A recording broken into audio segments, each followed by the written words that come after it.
Hello horror lovers, আজ আমি চলে এসেছি আরও একটি ইন্দোনেশিয়ান হরর মুভি নিয়ে, যেটার নাম ও নিনা বোবো।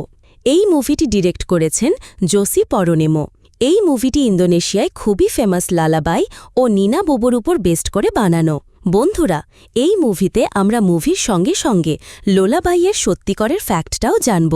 তো বন্ধুরা, এই ভিডিওটা শেষ পর্যন্ত দেখার অনুরোধ রইল। তোমরা যদি আমার চ্যানেলে নতুন হয়ে থাকো তাহলে অবশ্যই আমার চ্যানেলটিকে সাবস্ক্রাইব করে দিও, আর ভিডিওতে লাইক করতে একদমই ভুলো না। তো চলো তাহলে শুরু করা যাক আজকের মুভি। এই মুভিটি শুরু হয় এক অন্ধকার রাত দেখিয়ে। আমরা একটি বাড়িতে একটি ফ্যামিলিকে দেখতে পাই, যারা শোয়ার প্রস্তুতি নিচ্ছিল। এই ফ্যামিলিতে ছিল ৮ বছরের রেয়ান এবং তার বোন লালা আর তাদের বাবা মা। তাদের মা লালাকে ঘুম পাড়াচ্ছিল। এরপর তাদের মা ভাবে যে রেয়ান হয়তো ঘুমিয়ে পড়েছে, কিন্তু আমরা দেখতে পাই সে ঘুমাতে ঘুমাতেও অনেক বিরক্তি ফিল করছিল। আর হঠাৎই রেয়ান ঘুম থেকে উঠে পড়ে। সে নিজের কাছে থাকা একটি জিনিস দেখে অনেক ভয় পেয়ে যায়। আর বন্ধুরা, আমরা রিয়ানের বিছানার কাছে একটি কালো ছায়াকে দাঁড়িয়ে থাকতে দেখতে পাই। রিয়ান এইসব দেখে নিজের শ্বাস বন্ধ করে সে তার মায়ের কাছে যায় এবং বলে যে আমার ভয় করছে, আর আমার ঘরে কেউ একজন তো আছেই।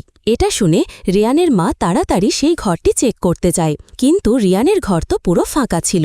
এরপর সে রিয়ানকে সেই ঘরেই শুয়ে দেয়, আর সে রিয়ানের মাথায় হাত বোলাতে বোলাতে নিনা বোমো নামের একটি লোলাবাই গাইতে লাগে, যেটা শুনেই রিয়ান প্যানিক করতে লাগে। আর রিয়ান বলে যে এই গানটি করা বন্ধ করো, নয়তো সে চলে আসবে। তখনই আমরা সেই ঘরের দরজা সত্যি নিজে থেকে খুলে যেতে দেখতে পাই। তারা এটা দেখে দুজনেই ভয় পেয়ে যায়, কিন্তু সেই ঘরের দরজাটি খুলেছিল আসলে তাদের বাবা। এরপর রিয়ানের মা বাবা দুজনেই একসাথে নিজের ছেলেকে ঘুম পাড়িয়ে নিজেরা শুতে চলে যায়। কিন্তু যখনই ঘর আবার ফাঁকা হয়ে যায়, তখনই রিয়ান কিছু একটা শব্দ শুনতে পায়। সে নিজের শ্বাস বন্ধ করে চাদরের নিচে লুকিয়ে পড়ে।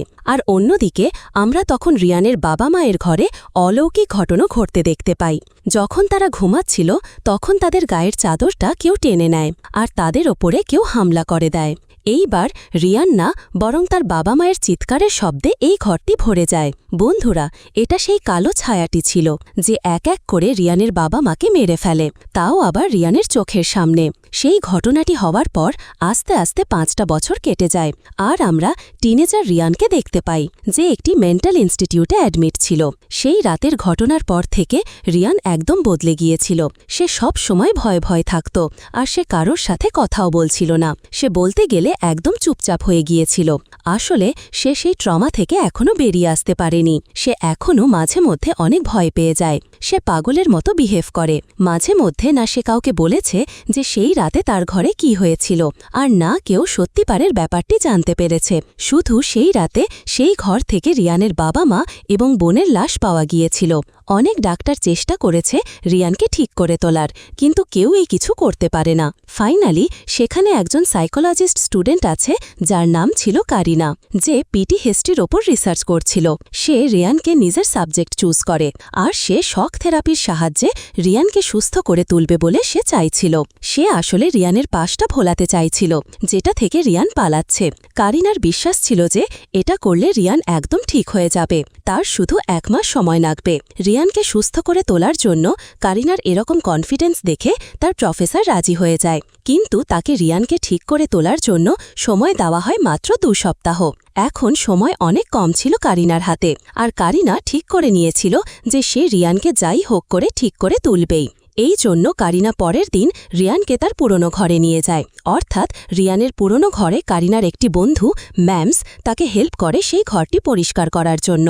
আর সেখানের যারা লোকাল লোকেরা ছিল তারা তাদেরকে 2nd ফ্লোরে যেতে বারণ করে যায়, কারণ সেখানের লোকেদের মতে সেই ফ্লোরে আত্মা ছিল, কারণ রাতে নাকি সেই ফ্লোর থেকে অনেক শব্দ শোনা যায়। আর রিয়ান নিজেও ওপরে যেতে চাইছিল না। কারিনা জানত যে রিয়ানের রুম ওপরে, কিন্তু রিয়ান নিচের ঘরে থাকার জেদ করতে থাকে। আজ তাদের সেই ঘরে প্রথম দিন ছিল। কারিনা যেমনটা প্ল্যান করে এখানে এসেছিল তেমনই সে অ্যারেঞ্জ করতে লাগে। এরপর লিভিং রুমে রিয়ানের বাবার ফাইলগুলি পড়তে লাগে। তখনই ওপর থেকে একটি কাগজের প্লেন উড়ে এসে নিচে আসে, যেমন বাচ্চারে নিয়ে খেলে তেমনি। কিন্তু এখন সেই প্লেনটিকে ফেলল। ওপরে তো কেউই নেই। এরপর কারিনা ক্যামেরা অন করে রিয়ানের কাউন্সেলিং স্টার্ট করে। রিয়ান এত বছর পর নিজের ঘরে এসে খুবই আনকমফোর্টেবল ফিল করছিল। এরপর কারিনা রিয়ানকে গল্প শুনিয়ে তাকে হাসানোর চেষ্টা করে, কিন্তু যেহেতু প্রথম দিন ছিল এই জন্য কারিনা তাকে বেশি ফোর্স করে না। এখন কারিনার কাছে ১৩ দিন ছিল, আর তার বিশ্বাস যে তার থিওরি নিশ্চয়ই কাজ করবে। রাতে কারিনা কিছুক্ষণ টিভি দেখার পর শুতে চলে যায়, কিন্তু তার ঘুম একদমই আসে না, কারণ বাইরে থেকে অনেকক্ষণ ধরে সে কিছু শব্দ শুনতে পাচ্ছিল, যেন কেউ লাফ দড়ি খেলছে। এরপর কারিনা সেই শব্দটি ফলো করতে করতে ওপরে আসে, কিন্তু সে ওপরে কাউকেই দেখতে পায় না। বাট সেখানে একটি লাফ দড়ি পড়েছিল, যেটা সে যাওয়ার পরেই কেউই টেনে নেয়। পরের দিন সকালে কারিনা আবারও রিয়ানকে ইন্টারোগেট করতে স্টার্ট করে দেয়, কিন্তু রিয়ান তখনই অদ্ভুত বিহেভ করতে লাগে। সে খুবই ছটপট করছিল, এই জন্য কারিনা তাকে শুয়ে দেয়। কারিনা ওপরের রুম থেকে আবারও শব্দ শুনতে পায়, যেন ওপরে কেউ চলাফেরা করছে। আর যখন সে চেক করতে যায় তখন সে ওপরের একটি রুমের দরজা একদমই খুলতে পারে না। অনেক দিন হয়ে যাবার ফলে হয়তো সেই দরজাটি শক্ত হয়ে গিয়েছিল। কারিনা এই জন্য এইসব নিয়ে বেশি কিছু ভাবে না, কিন্তু রাতে যখন কারিনা ব্লক করছিল তখন সে নিজের পিছনে একটি মেয়েকে দেখতে পায়, আর সে হঠাৎই গায়েবও হয়ে যায়। কারিনা ভাবে যে সে যেহেতু ক্লান্ত এই জন্য সে ভুলভাল জিনিস দেখছে। এরপর কারিনা রিয়ানকে ঘুম পাড়িয়ে নিজে শুতে চলে যায়, কিন্তু আবারও কারিনা ঘুমাতে পারে না, কারণ কেউ যেন তার দরজায় নক করছিল। যখন কারিনা চেক করতে যায় তখন রুমের বাইরে তো সে কাউকেই দেখতে পায় না, বাট ঘরের ভিতরে সে একটি ছোট্ট বাচ্চাকে দৌড়ে যেতে দেখতে পায়।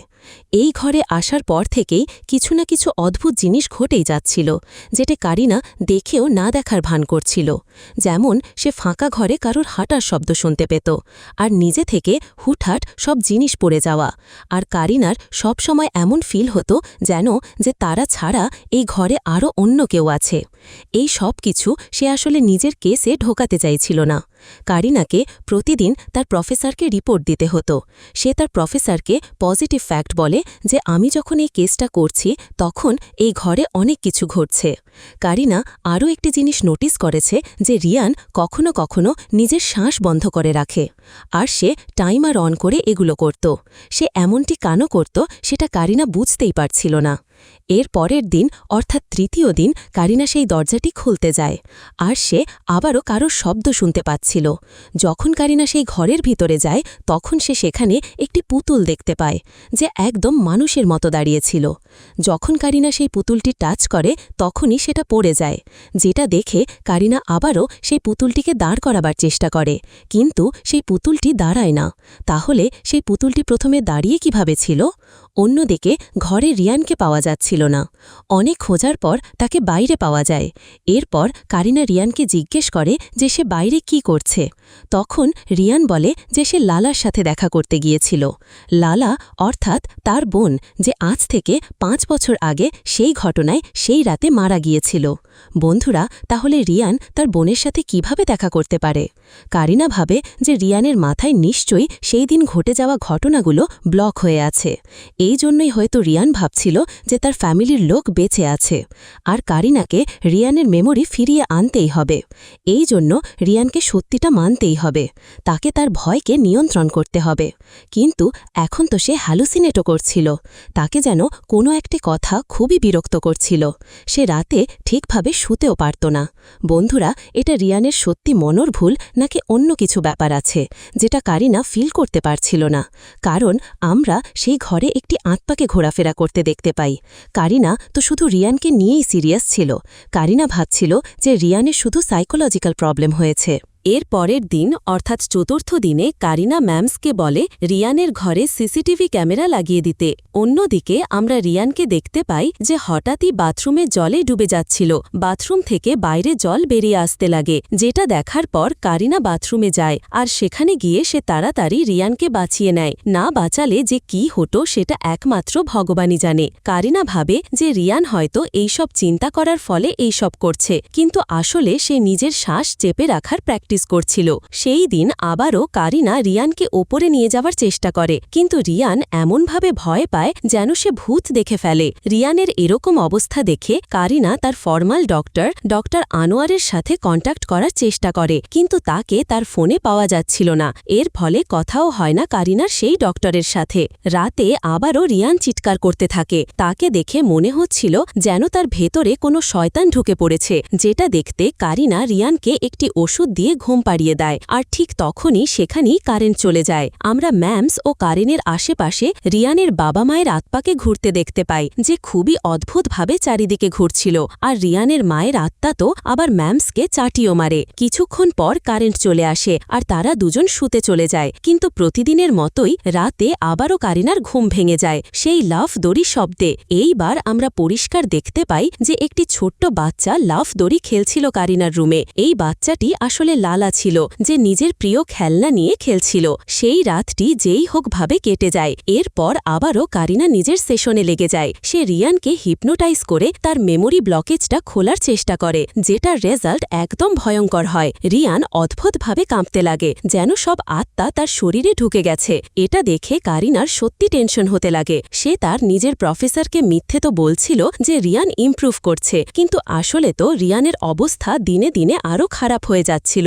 এর মধ্যে আবার ম্যামস আত্মাদের নিয়ে কথা বলতে থাকে। সে বলে যে আমাদের মৃত্যু যেই জায়গায় হয় তারা সেই জায়গায় সারা জীবনের জন্য থাকে। এই দিকে রিয়ান সত্যিটা অ্যাকসেপ্ট করতে পারছিল না। তো বন্ধুরা, লোকেরা ঠিকই বলছিল যে এই ঘরটি হন্টেড, কিন্তু তখন তো কারিনা তাদের কথাটা মজায় নিয়েছিল। বাট এখন সে রাতে এই ঘরে লালার আত্মাকে দেখতে পায়। কারিনা যেহেতু সাইকোলজি স্টুডেন্ট ছিল, এই জন্য সে আত্মা তাদের বিশ্বাস করত না। কিন্তু এখন তার সিচুয়েশন এমন হয়ে গিয়েছিল যে রিয়ালিটি কোনটা এবং হ্যালুসিনেশন কোনটা, সেই দুটোর মধ্যে পার্থক্যই সে বুঝতে পারছিল না। প্রতিদিন রাতে সে লাফতরির শব্দ শুনতে পেত।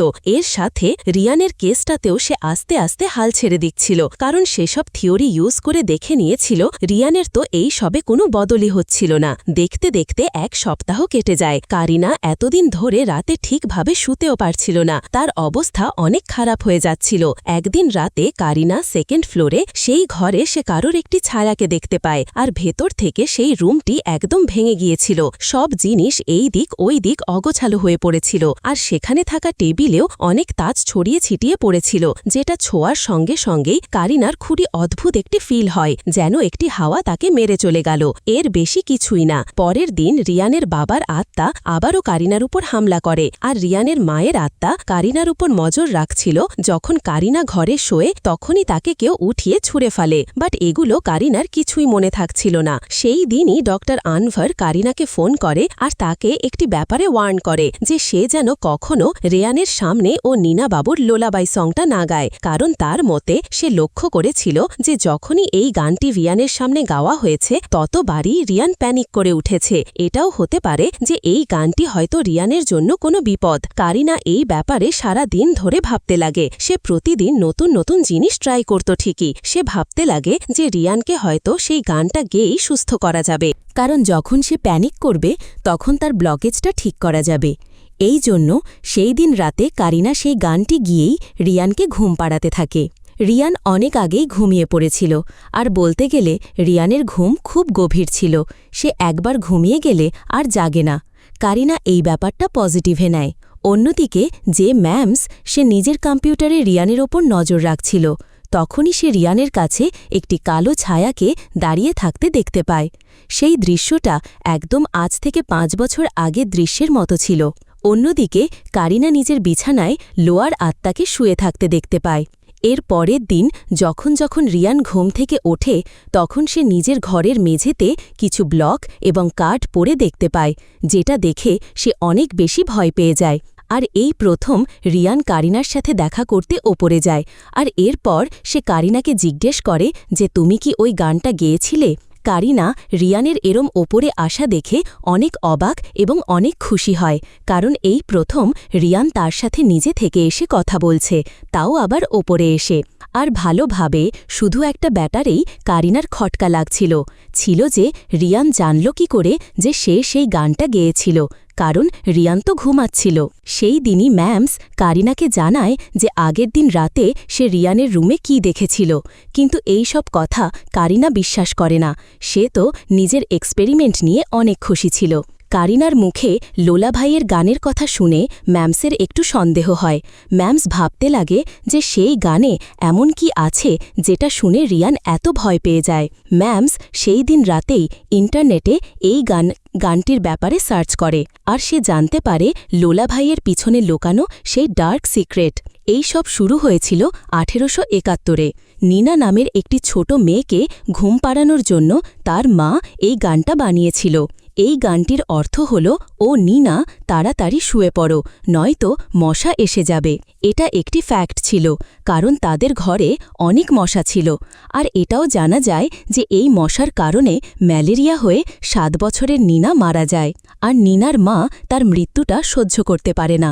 সে প্রায় তার মেয়ের কান্নার শব্দ শুনতে পেত, যাকে চুপ করানোর জন্য সে এই গানটি গাইত।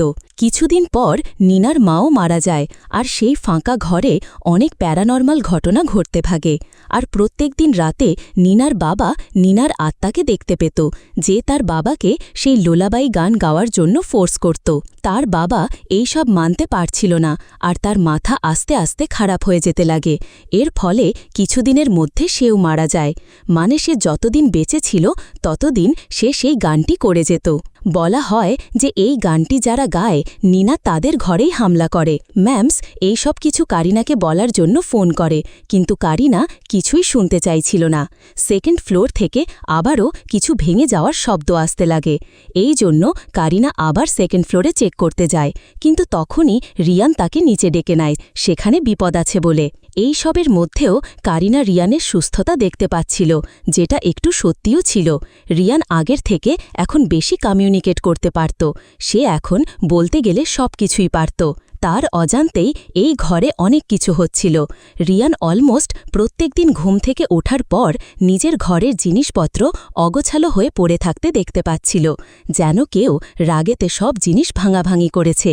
কারিনার এক্সপেরিমেন্ট কাজ করেছিল। রিয়ান নিজের সেই অ্যাক্সিডেন্ট থেকে বেরিয়ে আসতে পেরেছিল। এই জন্য তারা এবার ঘরে ফিরে যাওয়ার সিদ্ধান্ত নেয় সেখান থেকে। তাদের এই ঘরে আর মাত্র একদিন কাটাতে হবে।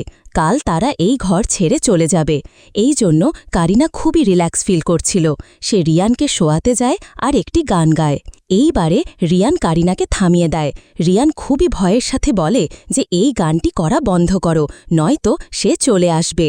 এইবার কারিনা রিয়ানকে জোর করলে রিয়ান কারিনাকে সত্যিটাই প্রথমবার বলে।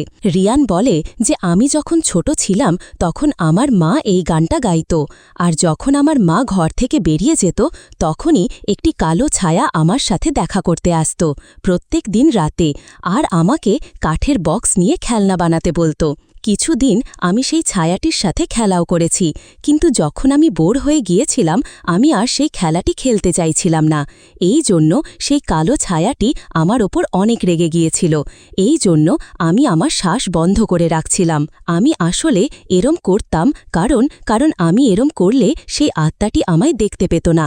এই জন্যই তো এই সব কিছু আমি এতদিন ধরে প্র্যাকটিস করছি। তো বন্ধুরা, এবার নিশ্চয়ই তোমরা বুঝতে পারছো যে রিয়ান কেন শ্বাস বন্ধ করার প্র্যাকটিস করত, আর এই জিনিসটা সে এখনও করত। এরমভাবে অনেক দিন যেতে লাগে। প্রত্যেক দিন সেই ছায়াটি আসত, আর রিয়ানকে খুঁজে না পেয়ে চলে যেত। কিন্তু একদিন সে অনেক রেগে যায়, আর রাগে পাগল হয়ে গিয়ে সবাইকে মেরে ফেলে। রিয়ান ভয় পাচ্ছিল যে এখন যেন এরম কিছু না হয়, কারণ এই সবে যেগুলো রিয়ান বলছিল সেটা কোনো কাহিনী নয়, বরং এটা সত্যি ঘটনা ছিল। কারিনা ভাবছিল যে রিয়ানের হয়তো এই সব কিছু কল্পনা, এই জন্য সে তাকে বোঝাতে লাগে যে এমন কিছুই হবে না। কিন্তু তখনই সেখানে সেই ছায়াটি চলে আসে, তাও আবার কারিনার চোখের সামনে। সেই ছায়াটি কারিনাকে তুলে ফেলে দেয়। ভয়েতে কারিনার অবস্থা তো খারাপ হয়ে গিয়েছিল। এরপর রিয়ান তাকে সামলায়, আর সেই কারিনাকে নিজের শ্বাস বন্ধ করে রাখতে বলে। কারিনাও রিয়ানের কথা মতো কাজ করে, আর এরপর তারা দুজনেই শ্বাস বন্ধ করে বাইরে পালায়। তারা ঘর থেকে বেরোনোর চেষ্টা করতে থাকে, কিন্তু সেই শয়তান ঘরের সব দরজা জানলে লক করে দিয়েছিল। কারিনা বেশি বেশিক্ষণ শ্বাস বন্ধ করে রাখতে পারছিল না আর এই দিকে সেই শয়তানটাও তাদের পিছু ছাড়ছিল না। কারিনা এবার রিয়ানকে বাঁচানোর জন্য তাকে সেখান থেকে বেরিয়ে যেতে বলে। নিচে সেই শয়তানটার মনোযোগ অন্যদিকে করবার চেষ্টা করতে থাকে, কিন্তু রিয়ানও কারিনাকে একা ছেড়ে যেতে চাইছিল না। এই জন্য সে নিজের মতো করে সেই শয়তানটিকে শান্ত করার চেষ্টা করতে থাকে। এরপর সে একটি বন্ধ করে গিয়ে নিজের মুখে টেপ লাগিয়ে দেয়, অর্থাৎ নাকে এবং মুখে, যাতে সে নিজের শ্বাস বন্ধ করে রাখতে পারে আর সেই সব কার্ড সাজাতে লাগে। অন্যদিকে আমরা কারিনাকে দেখতে পাই অনেক চেষ্টা করছিল সে লোকানোর, কিন্তু সে আর শ্বাস বন্ধ করে থাকতে পারে না। এর ফলে সেই শয়তানটি তাকে দেখে ফেলে আর তার ওপর হামলা করে দেয়। কারিনা ভয়তে অজ্ঞান হয়ে গিয়েছিল। সেই শয়তানটি কারিনাকে মেরে ফেলতেই যাচ্ছিল, কিন্তু তখনই রিয়ান সেই শয়তানটির কাছে চলে আসে, তাকে তুলে নিয়ে অন্য ঘরে চলে যায়। এরপর রিয়ান কার্ডস দিয়ে সে ঘর বানাতে লাগে।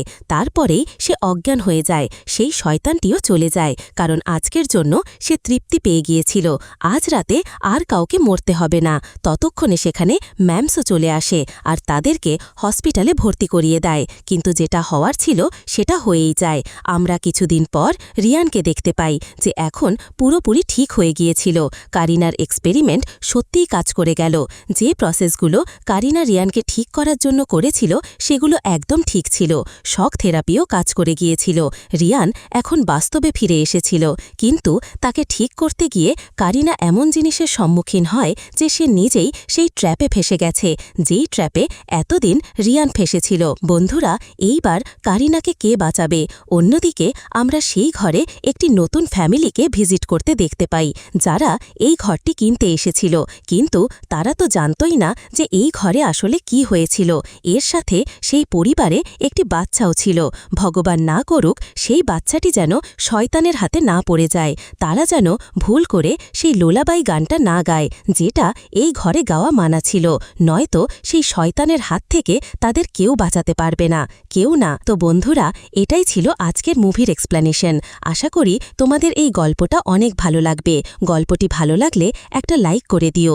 এরকম আরও মুভির গল্প দেখার জন্য আমাদের চ্যানেলটিকে সাবস্ক্রাইব করে পাশে থাকা বেল আইকনটি প্রেস করে দিও, যাতে এই রকম ইন্টারেস্টিং এবং হরর মুভির নোটিফিকেশন তোমার কাছে সবার থেকে আগে যায়।